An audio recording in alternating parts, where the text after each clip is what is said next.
Di dunia ini kita bisa berpisah dengan orang yang kita cintai. Orang tua kita meninggal, anak kita meninggal, pasangan hidup kita meninggal, sahabat kita meninggal, bahkan seluruh lingkungan kita meninggal. Itu bisa terjadi. Tetapi prosesi mati itu akan membawa orang-orang yang sudah meninggal kepada kehidupan abadi dan kita pun akan menyusul. Di sana tidak akan ada perpisahan selamanya. Asal tiketnya sama, yaitu iman dan amal saleh. Kalau di dunia ini pada saat melalui proses kematian tiketnya berbeda, yang satu beriman dan beramal soleh, yang satu justru berbuat kemaksiatan dan kufur, maka mereka akan berpisah. Karena di akhirat cuma ada dua. Surga tempat kenikmatan abadi bagi yang patuh dan beriman, atau neraka tempat abadi bagi orang yang kafir. Tapi selama Anda berstatus muslim sama muslim, maka dipastikan Anda akan ketemu di surga nantinya. Ya. Kalau misalnya ada seorang muslim memiliki banyak dosa, tidak sempat bertobat sebelum meninggal, nah, selama dia meninggal dalam keadaan Islam, dia tidak membatalkan keislamannya, maka dia akan masuk ke dalam neraka, dibersihkan dulu dosanya, kemudian dia akan masuk ke dalam surga. Intinya kita akan ketemu di sana. Bahkan ada hadis Nabi SAW yang berbunyi, tidak ada yang meninggal dalam kondisi bayi kecil, atau meninggal dalam kondisi sangat tua, kecuali nanti akan dibangkitkan dengan umur 33 tahun. Di sana nggak ada lagi masa tua, tidak ada lagi masa anak-anak, nggak ada lagi kematian, nggak ada lagi sakit. Di surga semuanya kehidupan abadi dan kenikmatan. Dan kita semua menuju ke sana. Jadi kalau kita fahami poin ini, tidak perlu ada kesedihan berlebihan dalam masalah wafatnya orang yang kita cintai. Karena mereka sedang menuju kepada Tuhannya dan mendahului kita. Tinggal bagaimana kita yang masih hidup ini menjadikan sebagai bahan muhasabah buat diri kita, agar kita ini ya, pada saat meninggal membawa yang terbaik. Sebagaimana yang kita jelaskan, kiat-kiat terbaik menghadapi alam kubur itu sendiri. Awal alam daripada akhirat.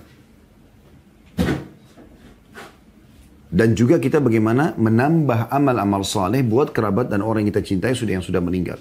Dengan sedekah, dengan memperbanyak istighfar, dan seterusnya. Allah menyebutkan dalam banyak Al-Quran, ayat Al-Quran tentang masalah kematian. Pasti terjadi. Gak mungkin kita luput dari itu. Mau Anda muda, mau Anda tua, mau Anda sehat, mau Anda sakit, mau Anda miskin, mau Anda kaya, mau Anda sudah selesaikan misi dan visi kehidupan Anda dari proyek misalnya bisnis atau jenjang pendidikan atau apa saja, atau Anda belum selesaikan tetap akan meninggal pada saat ajal datang. Coba kita renungi sama-sama ayat-ayat yang akan saya sebutkan ini. Yang pertama dalam surah Ar-Rahman ayat 26 sampai 27. Di situ Allah SWT tekankan semua akan meninggal dunia. Ya. Yang bunyinya a'udzubillahi minasyaitonirrajim, kullu man 'alaiha fan, semua yang ada di bumi ini akan binasa. Ayat 26. Ayat 27-nya wa yabqa wajhu rabbika dzul jalali wal ikram, dan akan tertinggal hanya wajah Tuhanmu yang memiliki kebesaran dan kemuliaan. Itu yang akan tetap kekal. Jadi tidak ada manusia yang akan hidup abadi, nggak ada. Di dunia ini nggak ada. Pasti akan meninggal dunia. Cuma siapa yang mendahului yang lainnya. Cuma sebagaimana saya bahasakan tadi ya, kematian bagi seorang mukmin adalah kebahagiaan, bukan penderitaan. Justru dia akan menuju kepada kehidupan abadi. Ibaratnya kita sedang antri sekarang untuk terbang menggunakan pesawat misalnya. Jasa penerbangan, hanya ada yang berangkat lebih dulu, jamnya, ada yang menyusul setelahnya. Ada yang beda hari, ada yang beda pekan, ada yang beda bulan, ada yang beda tahun, tapi semuanya akan menuju ke sana. Dalam surah Al-Mulk, ini dalil yang kedua, ayat 2-nya Allah mengatakan, a'udzubillahi minasyaitonirrajim, alladzi khalaqal mauta wal hayata liyabluwakum ayyukum ahsanu amala wa huwal azizul ghafur. Yang telah menciptakan mati dan hidup. Allah menciptakan yang mati dan hidup untuk menguji, atau Allah menciptakan kematian dan kehidupan untuk menguji kalian. Siapa di antara kalian yang baik amalnya, dan dia maha perkasa lagi maha pengampun. Allah sebutkan memang Allah ciptakan hidup dan Allah ciptakan mati. Jadi sebagaimana Anda rasakan hidup sekarang, Anda akan rasakan mati. Di dunia ini begitu. Sebagaimana Anda lapar, Anda akan kenyang. Sebagaimana Anda muda, Anda akan tua. Sebagaimana Anda sehat, Anda akan sakit. Itu sunnatullah. Sistem yang sudah Allah buat. Kemudian dalam surah Al-Anbiya ayat 34 sampai 35 juga Allah pastikan. Al-Anbiya ayat 34 sampai 35. A'udzu billahi minasyaitonir rajim. Wa ma ja'alna li basharin min qablikal khuld afa in mitta fahumul khalidun. Kami tidak pernah menjadikan hidup abadi bagi seseorang manusia sebelum engkau, hai Muhammad. Jadi Nabi Muhammad SAW pun manusia terbaik mati. Dan Allah sudah mengatakan, sebelum kau, hai Muhammad, tidak pernah ada orang yang kami tinggalkan untuk hidup abadi. Maka jika engkau wafat, apakah mereka akan kekal? Lalu ayat selanjutnya Allah mengatakan, kullu nafsin dha'iqatul maut, wa nabluukum bisyarri wal khairi fitnah, wa ilaina turja'un. Setiap yang bernyawa pasti akan merasakan kematian. Kami akan menguji kamu dengan keburukan dan kebaikan sebagai cobaan. Dan kamu akan dikembalikan kepada kami. Jadi saksi bahasan kita, setiap yang bernyawa pasti akan mati. Ayat sebelumnya, Nabi Muhammad SAW saja mati, apalagi yang lainnya.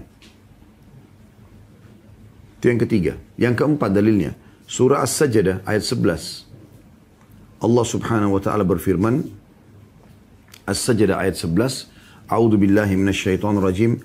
Qul yatawaffakum malakul maut alladhi wukkila bikum thumma ila rabbikum turja'un. Katakan, hai Muhammad, malaikat maut yang diserahkan untuk mencabut nyawamu akan mematikan kamu, kemudian kepada Tuhanmu kamu akan dikembalikan. Pasti akan ada malaikat maut yang akan mewafatkan kita. Kemudian surah Qaf, dalil kelima, ayat 19. Allah subhanahu wa ta'ala juga berfirman tentang kematian akan terjadi. Dan mau nggak mau itu akan terjadi. Cuman saja saya katakan tadi, sekali lagi, orang beriman, orang muslim tidak perlu khawatir dengan kematian. Tidak ada sesuatu yang perlu dia khawatirkan. Karena dia sedang menuju kepada kehidupan abadi. Justru dia akan mendapatkan apa yang selama ini dia lakukan dari kebaikan-kebaikan. Balasannya. Ya. Makanya sebagian salafus salih itu, kalau ada di antara mereka yang mau wafat, mau meninggal, maka teman-temannya pada datang mengatakan, selamat, berita gembira buat kamu, selamat. Ya. Kok dikatakan orang mau meninggal selamat, berita gembira? Lalu mereka mengatakan, karena sebentar lagi kau akan bertemu dengan Allah, kau akan bertemu dengan Rasulullah SAW, kau akan menerima hasil balasan dari kebaikan-kebaikan yang selama ini kau lakukan. Itu prinsip dasar orang beriman. Kita kembali kepada dalil Al-Quran. Dalil kelima surah Qaf ayat 19. A'udzu billahi minasyaitonir rajim wa ja'at sakratul maut bil haqqi dzalika ma kunta minhu tahid. Dan datanglah sakaratil maut atau proses pencabutan ruh itu dengan sebenar-benarnya, dan itu itulah yang dahulu hendak kamu hindari. Jadi orang yang belum faham tentang konsep agama yang tadi kita sampaikan, kalau kematian adalah justru pintu kebaikan untuk dia menuju kepada kehidupan abadi, dan setiap muslim merindukan kematian karena dia akan menuju kepada kehidupan abadi, dia akan menerima balasan-balasannya, tentu dia akan ketakutan dengan kematian. Tapi kalau orang fahami seperti yang kami sampaikan tadi, maka kita akan persis seperti seorang sahabat Nabi yang bernama Bilal radhiyallahu anhu. Beliau pada saat ditanya tentang kematian, beliau mengatakan marhaban bil maut, selamat datang kematian itu. Dalil yang keenam, Al-Imran 145 yang bunyinya a'udzubillahi minasyaitonir rajim. Wa ma kana li nafsin an tamuta illa bi idnillahi kitaban muajjala wa man yurid thawabad dunya nu'tihi minha wa man yurid thawabal akhirati nu'tihi minha wa sanajziz syakirin. Setiap yang bernyawa tidak akan mati kecuali dengan izin Allah. Artinya mereka akan meninggal dunia. Sebagai ketetapan yang telah ditentukan waktunya. Artinya tidak akan mati sampai ajalnya datang, yang sudah Allah tentukan. Barang sampai menghendaki pahala dunia, maksudnya balasan dunia, tidak mau berpikir akhirat, maka kami akan berikan dunia itu. Dan barang sampai menghendaki pahala akhirat, mau dapat masuk surga sehingga selama dunia patuh pada Allah, mengerjakan apa yang Allah perintahkan dari wajib dan sunnah, menikmati yang halal dan meninggalkan apa yang Allah haramkan, maka kami akan memberikan balasan kepada orang-orang yang bersyukur. Artinya orang yang patuh tadi. Saksi bahasan kita jelas di sini. Setiap yang bernyawa pasti akan mati dengan izin Allah. Yang ketujuh surah Jum'ah ayat 8. Allah subhanahu wa ta'ala juga berfirman. A'udzu billahi minasyaitonir rajim. Qul innal mauta alladhi tafirruna minhu fa innahu mulaqikum thumma turadduna ila alimil ghaibi wasyahadati fayunabbi'ukum bima kuntum ta'malun. Artinya, Katakanlah hai Muhammad, sungguhnya kematian yang kamu lari darinya. Setiap orang selalu berusaha, kalau ditanya mau mati nggak mau. Orang kalau sudah sakit parah ketakutan mau mati. Kata Allah, sungguhnya kematian yang kamu lari daripadanya, ia pasti menemui kamu. Gak mungkin kita luput dari kematian tersebut. Di waktu dan tempat yang sudah Allah tentukan. Kemudian setelah itu, pada saat kamu setelah wafat, kamu akan dikembalikan kepada Allah yang mengetahui yang gaib dan nyata, lalu dia memberitahukan kepadamu apa yang telah kamu kerjakan. Dalam surah, dalil yang ke-8 surah Al-Munafikun, ayat 11, Allah memastikan tidak akan diterlambatkan kalau ajal seseorang datang. Al-Munafikun ayat 11. A'udzu billahi minasyaitonir rajim wa la yu'akhirallahu nafsan idza jaa ajaluha wallahu khabirum bima ta'malun. Dan Allah tidak akan menunda kematian seseorang apabila waktu kematiannya telah datang, dan Allah Maha teliti apa yang kamu kerjakan. Jadi Allah tidak akan menerlambatkan. Jadi tidak bisa. Kalau waktu itu Allah sudah tentukan, kita akan wafat di saat itu juga. Di tempat itu juga. Siapapun yang berusaha mau menolong kita, maka tidak akan pernah bisa. Ada orang yang lagi jalan, tiba-tiba meninggal dunia. Ada orang yang keluar dari rumah tidak niat mau tabrak, tapi dia ditabrak oleh orang lain. Ada orang di rumahnya tenang, tiba-tiba terjadi longsor, banjir, gempa, terjadi semuanya. Dan dia meninggal. Dan subhanallah, yang belum datang ajalnya tidak akan wafat. Anda pernah lihat bagaimana gempa bumi terjadi, longsor terjadi, banjir terjadi. Ada aja yang selamat, walaupun banyak juga yang jadi korban. Ya yang selamat itu karena ajalnya belum datang. Itu poinnya.